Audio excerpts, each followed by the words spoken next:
এটা হচ্ছে একটা মুরগি নতুন রান্না কেএফসির মতো। প্রথমে এক প্যাকেট সাদার মুরগি ও এক প্যাকেট রানের মুরগি ফকাত ফকাত বলে, এটারে ব্লেন্ডার করবো। ব্লেন্ডার করে মশলা দেবো, পেঁয়াজ পাউডার, রসুন পাউডার, ফিলফিল আসওয়াদ সাদাটা, একটা ডিম, লবণ দিয়ে এরকম রাখবো, মাখাবো। এখন এই মুরগি কিমা এরকম বানিয়ে রাখবো ফ্রিজে, এটা বরফ হবে, পরে অন্যরকম করবো।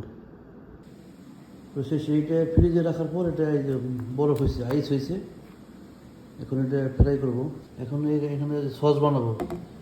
এখানে 4 চামচ আটা, 4 চামচ নিশা মশলা, পাপরিকা, গোলমরিচ সাদাটা, রসুন পাউডার, পেঁয়াজ পাউডার, লবণ, বেকিং পাউডার, আর এই যে এই পানি গ্যাস, এটা দিয়ে এরকম সস বানাবো।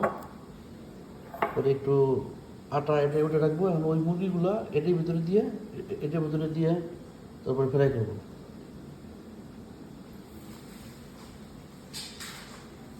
মানে যে মুরগিটা এটা আটা মাখায় পরে সসের ভিতরে দিয়ে তেলের ভিতরে দিব, বাস। পরে এরকম ফ্রাই করবো তেলে, এরকম কালার হবে।